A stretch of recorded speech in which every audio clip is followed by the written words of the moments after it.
الحمد للہ رب العالمین والصلاة والسلام علی سید الانبیاء والمرسلین، اما بعد۔ سکون کیسے ملے؟ ٹینشن، گھر میں جھگڑے، اولاد نافرمان، رزق میں برکت نہیں ہے، ہم سکون کہاں سے حاصل کریں؟ محترم ناظرین و سامعین، بعض لوگوں نے یہ سمجھا کہ زیادہ سے زیادہ مال اکٹھا کر لیں تو سکون مل جائے گا، مگر سکون نہ ملا۔ بعض نے یہ سمجھا کہ زیادہ اولاد ہو جائے گی تو سکون مل جائے گا، لیکن سکون نہ ملا۔ بعض لوگوں نے یہ سوچا کہ کوئی بڑا عہدہ یا منصب مل جائے تو سکون مل جائے گا، مگر سکون نہ ملا۔ بعض بھائیوں نے یہ سوچا کہ جائیداد بنا لوں، بنگلہ گاڑی، نوکر چاکر ہو جائیں تو سکون مل جائے گا، مگر پھر بھی سکون نہ ملا۔ خلاصہ حاصل یہ ہے کہ کئی طریقے سے لوگ سکون حاصل کرنے کے لیے مارے پھرتے رہے، مگر سکون کہیں نہ ملا، کیونکہ جہاں کائنات کے رب العالمین نے سکون رکھا تھا وہاں ہم نے سکون تلاش نہ کیا۔ رب العالمین کا فرمان ہے الذین آمنوا وتطمئن قلوبهم بذکر اللہ الا بذکر اللہ تطمئن القلوب۔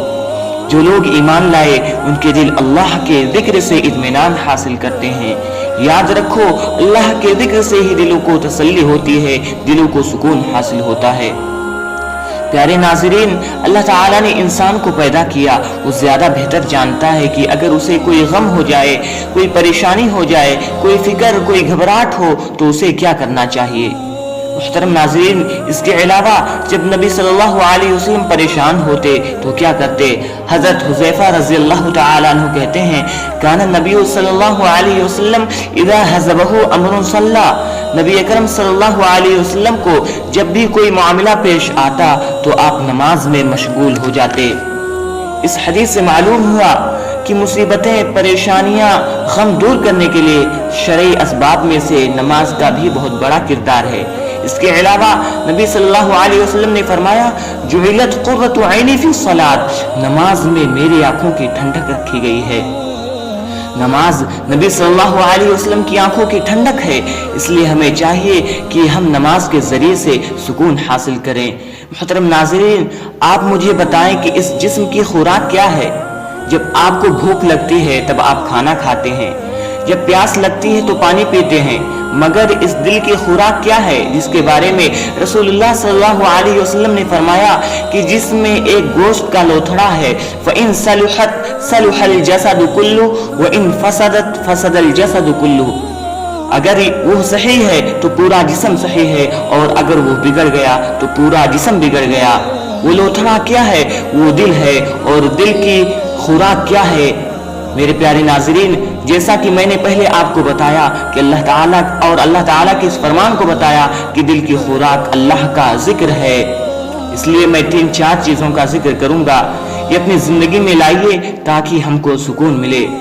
محترم ناظرین، سب سے پہلی چیز ہم عقیدہ توحید کی طرف اپنا دھیان دیں کہ ہمارا عقیدہ توحید درست ہے، شرک تو نہیں ہے، کیونکہ تمام قسم کی عبادات، جتنی بھی عبادتیں ہیں وہ اللہ تعالیٰ کے لیے خالص ہونی چاہیے۔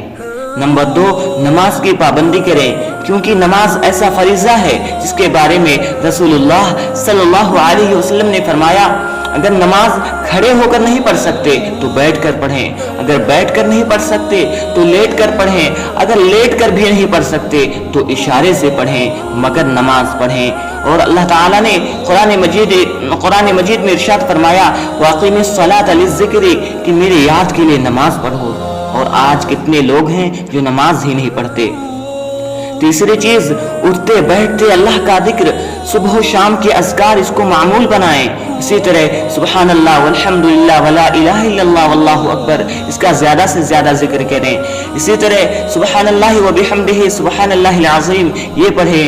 اسی طرح استغفار کثرت سے کریں، استغفر اللہ الذی لا الہ الا هو الحی القیوم واتوب الیہ، استغفر اللہ ربی من کل ذنب واتوب الیہ۔ اسی طرح جو بھی استغفار کے صیغے ہیں ان کو اپنی زبانوں پر کثرت سے لائیں۔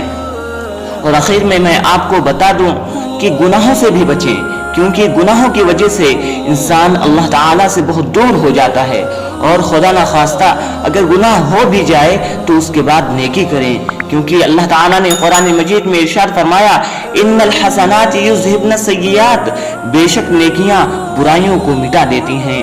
محترم ناظرین، یہ چند باتیں تھیں، اگر آپ ان باتوں پر عمل کریں گے تو انشاءاللہ ضرور آپ کی زندگی میں چین و سکون حاصل ہوگا۔ اخیر میں اللہ تعالیٰ سے دعا ہے رب العالمین ہمیں سکون و اطمینان نصیب فرما اور ہمیں کثرت سے تیرا ذکر کرنے کی توفیق عطا فرما، آمین۔ وما علینا الا البلاغ، والسلام علیکم ورحمۃ اللہ وبرکاتہ۔